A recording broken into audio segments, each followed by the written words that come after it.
Bismillahirrahmanirrahim. Assalamualaikum warahmatullahi wabarakatuh. Welcome back dengan gue Ronan Handoyo di Ronan Handoyo Files. Sesuai dengan janji gue, seperti yang gue posting di Instagram, gue akan menceritakan pengalaman ketika berkunjung ke tempat yang paling ikonik di kota Semarang, yaitu yang tempatnya ya diakui paling angker, yaitu Lawang Sewu. Tepatnya pada tahun lalu di 2022 di bulan Maret tanggal 20 kalau nggak salah, di hari Minggu ya. Saat itu memang kita lagi ada project di Semarang dengan partner aku yang dulu pasti tahu lah ya.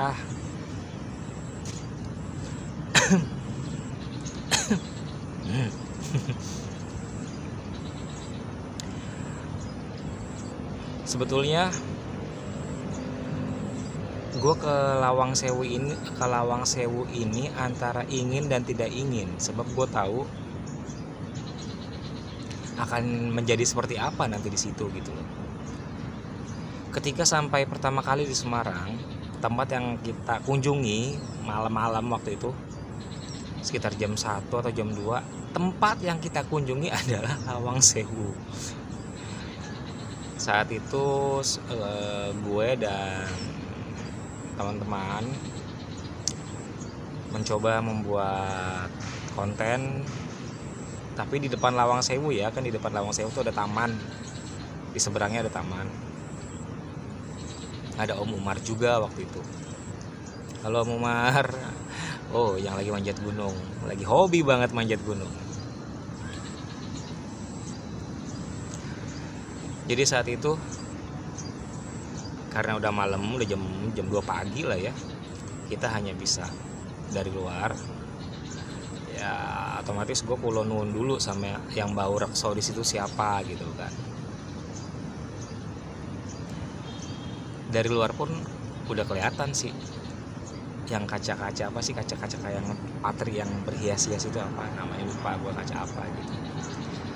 Dari taman gue ngelihat dari balik kaca itu gue ngeliat seperti ada sosok bayangan laki-laki berdiri menoleh ke arah jalan gitu kan. Sampai gue tegasin lagi tuh, beneran bayangan orang atau bayangan apa gitu. Tapi masa iya sih jam 2 pagi dia berdiri di balik jendela itu gitu kan. Ya udah, gue positif thinking aja kalau itu mungkin petugas atau apa gitu kan. Tapi kok ya dia selalu standby gitu, berdiri standby. Yang pada akhirnya sampai di kos-kosan, beberapa hari kemudian iseng nih gue iseng gitu kan, pengen mencoba Trans Semarang. Jadi kayak busway, tapi ya dia khusus kota Semarang, apa namanya gue lupa gitu. Berisik deh, motornya masih jauh, suaranya udah kedengeran, norak. Kita lihat 10, 9, 8, 7, 6, 5, 4, 3, 2, 1.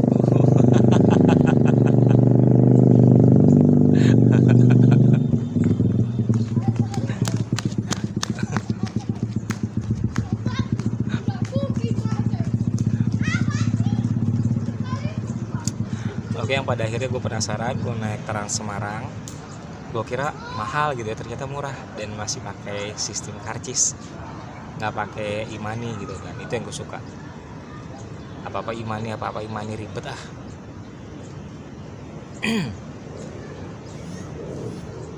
Tapi waktu itu gue kelewatan, bukan turun di Lawang Sewu, gue turun di apa gitu, lupa gue, pokoknya kelewatan lah. Pas nyampe di pemberhentian mana, gue nanya kan sama petugasnya, Pak, kalau Lawang Sewu saya harus turun di mana Pak? Loh, kelewatan Mas. Emang Mas dari mana? Saya baru di sini. Gue bilang baru seminggu gitu kan, baru seminggu di sini, sekitar seminggu atau beberapa hari. oh nanti Mas naik lagi cuma berapa shelter, 1 atau 2 shelter gitu, Mas turun aja, nanti bilang di depan apa gitu, tinggal nyebrang aja katanya. Oke, nyampe di Lawang Sewu, tapi saat itu belum boleh masuk, belum boleh masuk karena masih kayaknya masih ditutup deh, masih pandemi deh kalau nggak salah ya, masih pandemian gitu, belum diperbolehkan masuk. Itu sebelum tanggal 20 ya. Pada akhirnya gue pulang, gue bilang ke si abang yang temen gue waktu itu, rekan, tadi gue habis keliling Semarang, keliling ini kesana sini, sampai akhirnya gue nemuin tempat, ada 2 tempat, satu Gedung Kuning, yang kedua gue ke Lawang Sewu gitu kan. Nah dia kaget, lu ke Lawang Sewu bang? Tapi gue gak ke dalam karena gak boleh, masih pandemi, belum boleh masuk. Berisik banget, dia balik lagi. Gue doain tuh motor laku dijual.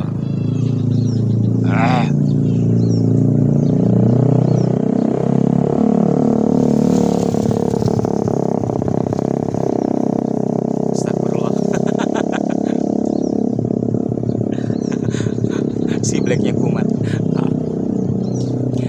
Ya gue bilang gue nggak ke dalamnya bang karena masih ditutup, belum boleh masuk, masih masa pandemi gitu.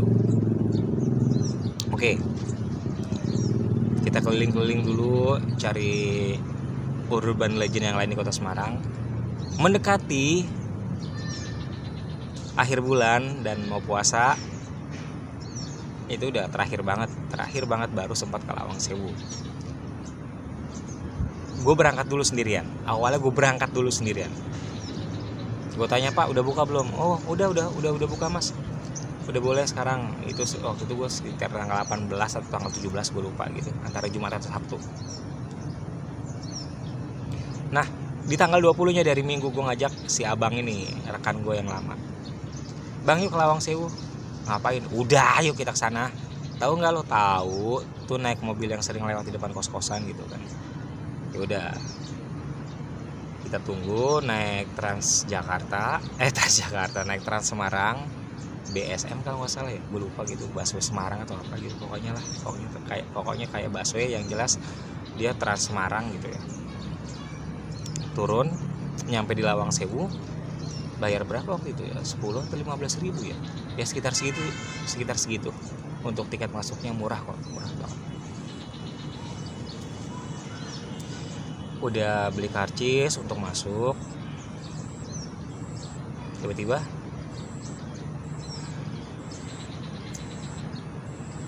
hawanya langsung gak enak. Kepala gue tiba-tiba pusing, mual.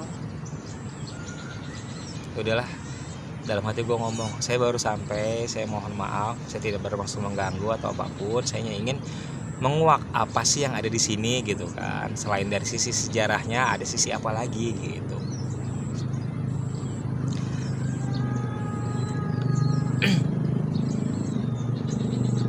Tapi yang bikin gue penasaran adalah bangker yang sangat ikonik, dimana saat itu dipakai untuk acara uji nyali ya, di suatu acara televisi. Gila ya nih motor, bolak-balik mulu, ngapain sih?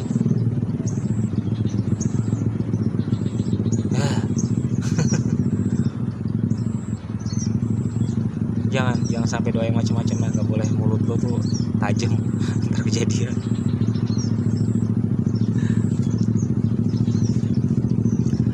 Tujuan utama gue sih sebenarnya ke Lawang Sewu adalah bangker. Penasaran gue dengan bangker itu. Tapi gue seling dulu siapa sih sosok laki-laki yang waktu malam-malam ketika pertama kali gue tiba di Semarang, dimatiin dulu pakai datanya. Oke, takutnya ada yang nelpon. Siapa sih sosok laki-laki yang berdiri di balik kaca itu dan selalu melihat ke arah jalan gitu kan. Masuk, tiba-tiba ada suatu pintu, tulisannya menuju bunker gitu kan. Hah, serius nih lewat sini gitu.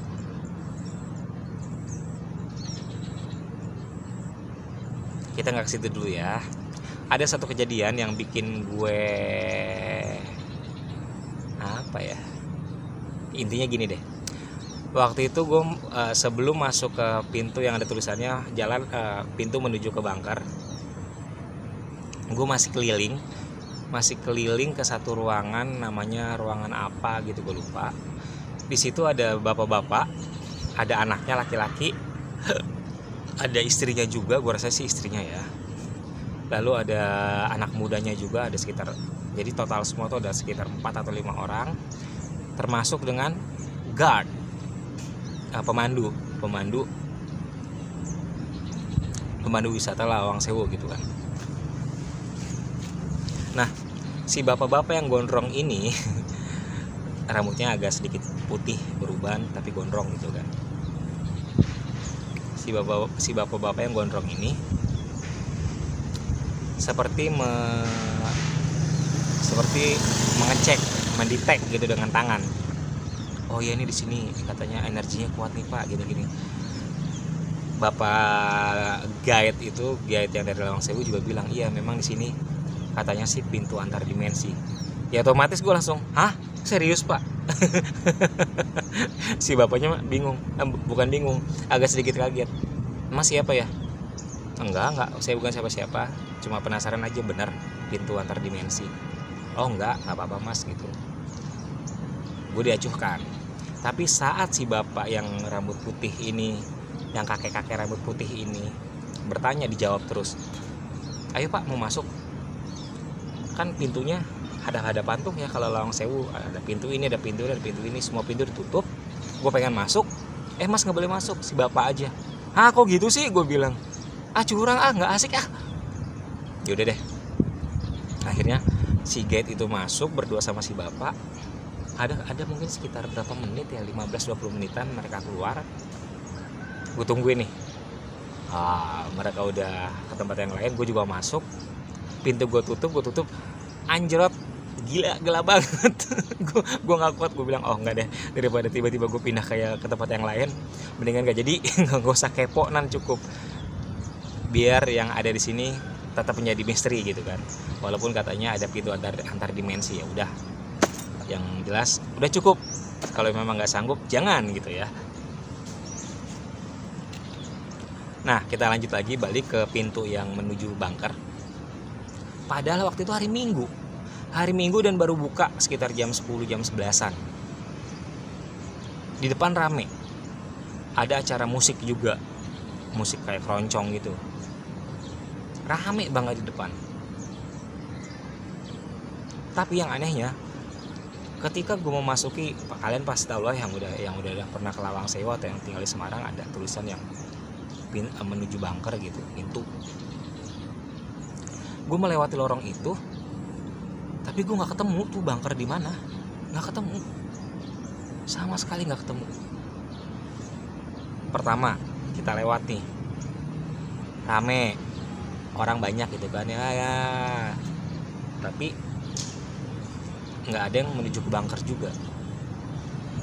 Yang pada akhirnya ada sebuah tangga kayak kapal gitu, yang ada kaca pater atau apa yang warna-warni gitulah, kaca mozaik.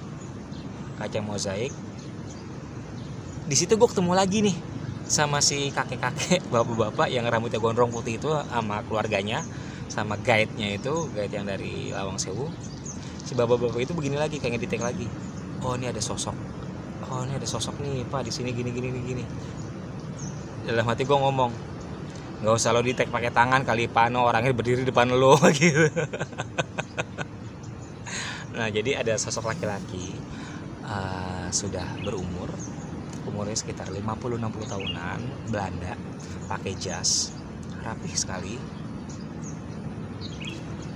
pakai dasi kupu-kupu, berwibawa, dan dia seperti yang gue lihat waktu malam-malam itu, selalu menghadap ke kaca mozaik itu gitu. Saat gue bilang dalam hati gue ngomong, yang gak perlu didetek pakai tangan kali pak, itu bapak-bapaknya udah di depan lo gitu. Laki-laki ini nengok ke arah gue, mukanya datar. Pas nengok ke gue, senyumnya tipis banget begini nih, itu doang. Setelah itu jalan hilang. Si bapak-bapak ini, yang kakek-kakek ini, yang berambut putih itu tetap, wah ini ada di sini. Gue ngomong lagi dalam hati, udah nggak ada EG, udah hilang. Udah pergi gitu. Ya udahlah, whatever, gue di situ udah mual, udah pusing, turun. Pas turun gue ngomong ke teman gue ini, si abang gitu, bang kayaknya nggak ketemu Denny bunker gitu kan, tapi gue penasaran bang, balik lorongnya yang mana sih, gue penasaran. Balik sampai 2 kali tidak ketemu juga. Waktu itu situasinya masih ramai, lorong yang menuju ke area yang menuju ke bunker masih ramai, tapi nggak ketemu gitu loh. Ya udah, kita putuskan, bang udah siang nih, gue lapar gitu, kita juga belum makan kan dari pagi. Ya udah, makan mie ayam. Pas makan mie ayam, gue ngomong ke si abang, bang gue penasaran nih, kalau belum ketemu, belum tentu juga gue bakal ke Lawang Sewu lagi setahun 2 tahun lagi gitu kan, harus ketemu nih bunker di mana. Si abang juga, bang itu makannya belum habis, gue udah habis gitu. Yaudah bang, gue sendirian aja deh, aman nih, nggak apa-apa, aman. Ntar kalau apa-apa gue telepon lu. Gue buka handphone, tidak ada sinyal. Wassalam, kagak ada sinyal. Jadi kalau gue kenapa-napa ya udah. Gue giniin, bang nggak ada sinyal bang. Ya udah, gue putuskan gue berangkat sendiri. Ketika baru beberapa langkah, terdengar suara perempuan.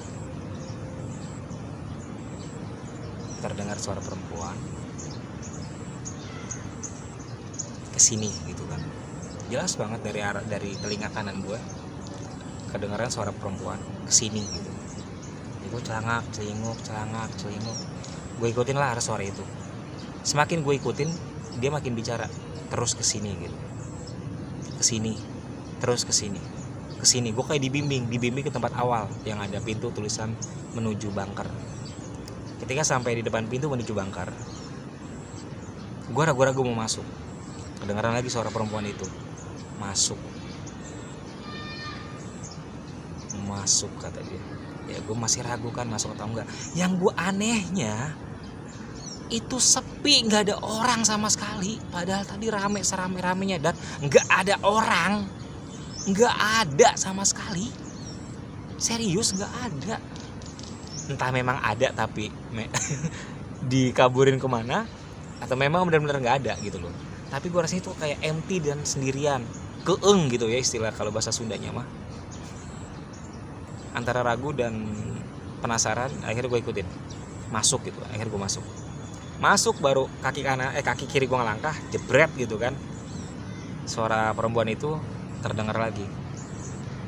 Tengok ke kanan kata dia. Ya gue nengok ke kanan. Pas gue nengok kanan, kedengaran lagi suara itu kesini gitu kan. Baru beberapa langkah, gue langsung ngeliat ke kiri, bunker bawah tanah. Gue langsung mundur kaget gitu kan. Jadi bener-bener di samping gue gitu kan. Ini gue udah bolak-balik dari tadi tapi gak ketemu. Kenapa pas gue sendirian, sepi, nggak ada orang, gue malah ketemu gitu loh. Seolah-olah gue dijebak, biar lu datang sini sendiri deh gitu. Datang lo sini sendirian, karena lo penasaran, datang sendirian lo sini gitu. Akhirnya gue mundur, gue kaget. Kedengaran suara lagi dari dalam gitu, gue kayak bergema. Turun, kata dia gitu. Turun. Gue makin mundur dong pas dengar suara turun gitu. Turun kata dia. Nah, gue mundur. Suara itu makin kenceng. Turun kata dia. Gue penasaran, gue intip, gue lihat. Kan agak gelap terus lantainya juga agak berair gitu ya. Banyak air, tergenang air. Nah, jadi bentuknya begini. kayak ada jalan masuk gitu kan.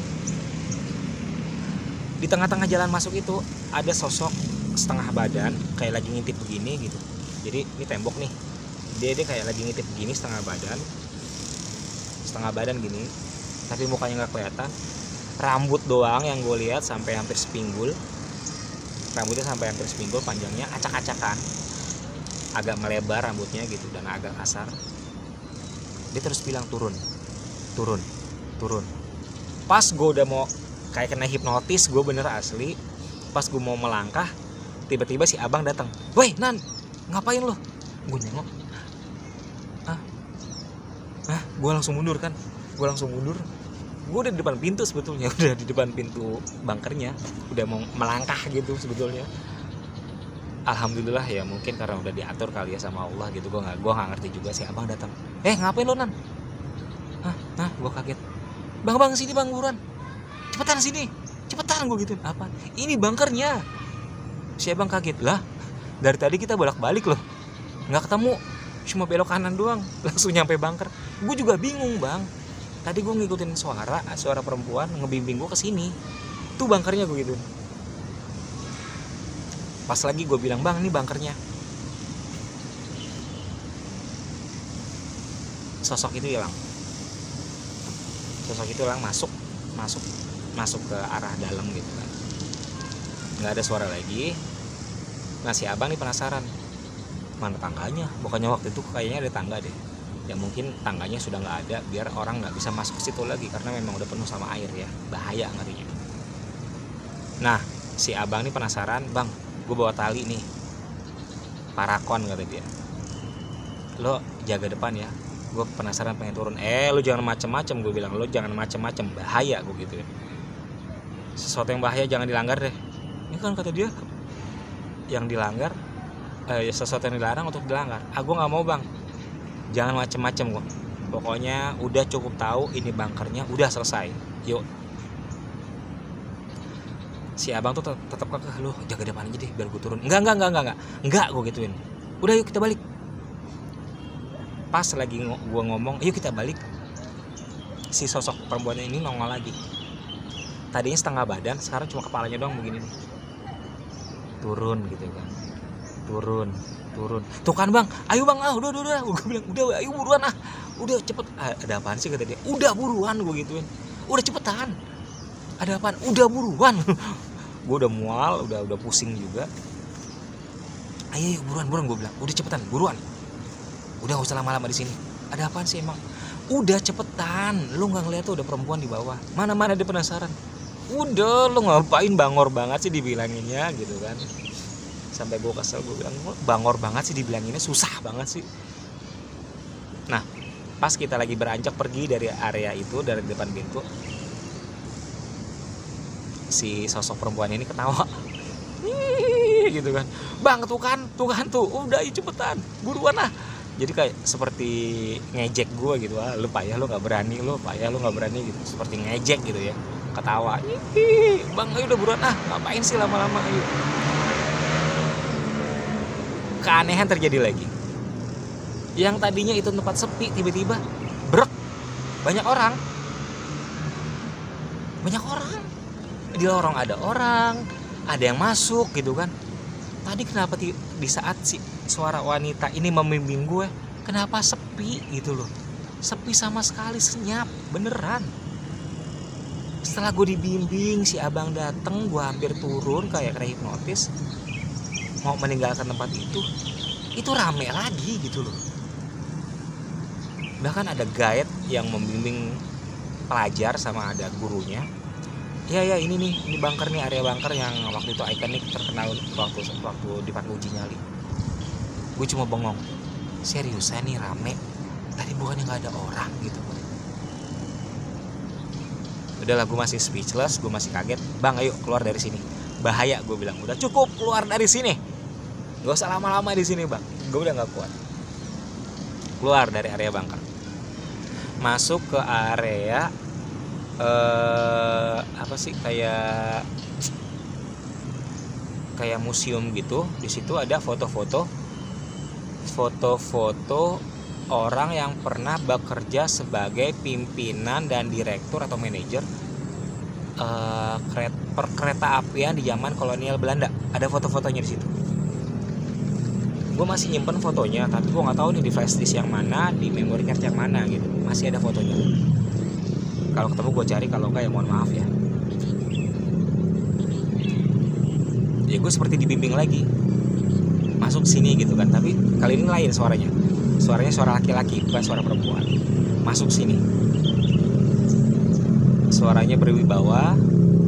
Ya akhirnya gue ikutin lagi, masuk sini. Gue masuk. Berjejerlah beberapa foto di situ dengan penjelasannya tahun berapa, namanya siapa, jabatannya sebagai apa. Tiba-tiba gue merasa kayaknya ada yang pernah gue lihat dan gue kenal, tapi siapa di foto ini gitu ya. Ya udahlah, gue konsentrasi, tangan gue diem, tiba-tiba tangan gue bergerak, berhenti di salah satu foto, cret gitu kan. Walah, ternyata foto ini, gambar ini, sosok yang gue lihat yang berdiri di kaca mozaik. Di kaca mozaik, gue nyebutnya opa gitu ya. Sosok ini yang berdiri di kaca mozaik, yang si bapak-bapak rambut putih itu ngedetek pakai tangan, ini sosoknya ternyata. Si opa ini menjabat sebagai apa ya, gue lupa. Intinya dia pejabat perkereta apian di zaman kolonial lah. Nah fotonya ada fotonya. Gue bingung sih, gue punya memory card ada 16, tapi gue nggak tahu di mana itu letaknya gitu kan. Flash disk juga ada banyak, tapi gue nggak tahu file yang mana gitu. Ada namanya opa siapa gitu, gue nyebutnya opa.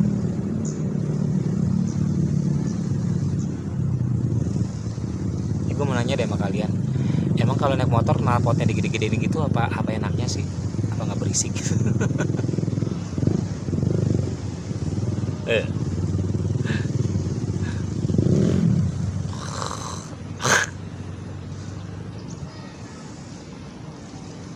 Jadi foto itu, di gambar itu adalah sosok yang gue lihat, si opa Belanda yang pakai dasi kupu-kupu, pakai jas, yang berdiri di balik kaca mozaik itu gitu. Jadi jabatannya sebagai direktur atau manajer, gue lupa, pokoknya pimpinan perkereta apian zaman Belanda waktu itu. Terjawablah sudah, siapa sosok laki-laki Belanda yang berdiri di kaca mozaik dan didetek sama si ya mungkin gue nggak ngerti ya, dia praktisi supernatural juga atau apa, gue juga nggak tahu gitu. Tapi ya aneh aja gitu, dia ngedeteknya pakai tangan gitu kan. Padahal si opanya berdiri di depan dia. Oh ini nih, ada nih sosoknya di depan saya nih. Dalam hati gue ngomong, udah nggak ada Ege. Udah hilang. No, udahlah cukup ya. Jadi itu, ketika gue berkunjung ke Lawang Sewu, tepatnya di tahun 2022 di bulan Maret tanggal 20 di hari Minggu, seolah-olah memang gue dijebak untuk ke bunker sendirian. Padahal gue berdua sama si abang, tapi bolak-balik gak ketemu. Pas gue dibimbing sama suara wanita ini, ketemulah bunker itu.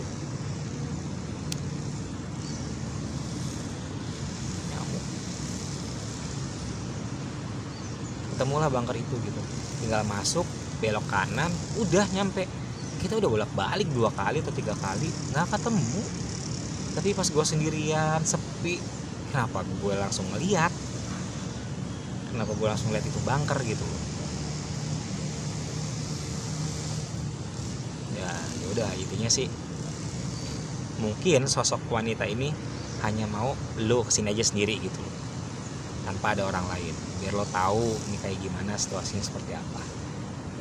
Feeling gue sih si sosok wanita ini sebenarnya ingin memberitahu dia itu siapa gitu kan, korban apa, karena apa gitu. Tapi ya udah, karena si abang baru dateng, gue juga nggak mau buka komunikasi dengan ini karena udah pusing, gue udah mual banget. Habis makan juga takutnya keluar lagi si perut gue. Ya udah selesai, dan terjawab juga siapa sosok laki-laki yang ada di balik kaca mozaik itu. Ternyata ya gue nyebutnya opa itu eh, pernah bekerja di Lawang Sewu sebagai pimpinan perkeretaapian di zaman kolonial. Ya, jadi itu pengalaman gue ketika gue berkunjung ke tempat yang paling ikonik di kota Jawa, yaitu Semarang, tempat tepatnya Lawang Sewu, di hari Minggu tanggal 20 tahun 2022. Ya, gue posting nih di Instagram, Runan tengok kanan. Nah, banyak yang bilang iya di depan abang ya, bukan, itu di bawahnya, di bunkernya gitu. Kenapa harus tengok kanan? Ya karena memang pas masuk pintu nengok kanan udah tuh bunker, cuma beberapa langkah doang udah tuh bunker gitu loh. Jadi kayak kamar turun ke bawah, ya turun ke bawah naik ke atas, turun gitu ya, posisinya turun. Jadi itu pengalaman gue, seolah-olah gue memang dijebak sama itu etan cewek gitu ya, biar gue datang sendirian. Ya, yang alhamdulillahnya si abang keburu datang, gue tersadar. Yang tadinya gue kayak terhipnotis, turun nggak jadi gitu ya. Insya Allah kalau ada waktu, ada rezeki, ada kesehatan, ada usia yang lebih, gue akan berkunjung lagi ke kota Semarang. Sumpah gue kangen banget gitu kan, kangen banget sama Semarang, kangen juga ke Gedung Kuning, ketemu Tante Beatrice. Siapa Tante Beatrice? Nanti akan gue ceritakan. Sosoknya cantik, tiba-tiba berubah menjadi seram, menyeramkan. Namanya Beatrice ya, di Gedung Kuning di kota Semarang. Terima kasih untuk abang, rekan gue yang dulu, nggak mau gue sebut namanya. Terima kasih untuk Kang Om Umar yang ada di kota Semarang ya, yang sekarang hobinya manjat gunung. Sekarang lagi di gunung apa ya, kemarin katanya Semeru apa Lawu apa gitu, lupa gue. Terima kasih juga untuk Nining. Ayolah Ning, ayo. Terima kasih untuk Mbak Wi. Terima kasih juga untuk Asep yang selalu menemani gue dan selalu siap. Sep, yuk kesana sini, sana sini. Ayo, oke. Terima kasih untuk Rumah Kue Akila, Juragan Kue Kota Lampung. Mau mendekati Lebaran, silakan pesan nastar di Rumah Kue Akila ya. Follow Instagramnya Rumah Kue Akila. Fotonya warna merah muda. Terima kasih juga untuk Fatur Wahyutama, untuk Teh Dini yang ada di Taiwan, pejuang devisa kita. Terima kasih juga untuk Mbak Jackie Ayu yang ada di Texas dan akan segera kembali ke Indonesia. Saya menunggu Mbak. Terima kasih untuk Teh Cindy Salim yang ada di Swiss. Terima kasih juga untuk Abu Fatimah Parfum ya. Kalau kalian mau beli parfum murah tapi nggak murahan, silahkan di Abu Fatimah Parfum ya. Terima kasih lagi buat siapa? Buat Bapak Kos kali ya. Buat Bapak Kos yang di Semarang tuh. Dari harga sekian dikasih cuma setengah harga. Nggak taunya belakang kos-kosan gue kuburan. Gila. Terima kasih juga untuk kalian yang sudah setia menonton dan menunggu gitu kan, yang sudah like, subscribe, kasih komen yang baik, mengkasih support yang baik. Terima kasih, semoga kalian selalu dalam lindungan Allah Subhanahu wa taala, berkah dunia akhirat, selalu sehat. Udahlah ya, udah berapa menit tuh? Mau 40 menit. Saya Runan Handoyo. Wassalamualaikum. Oh, terima kasih juga untuk Mami Reni atau Mia Bun. Saya Runan Handoyo. Wassalamualaikum warahmatullahi wabarakatuh.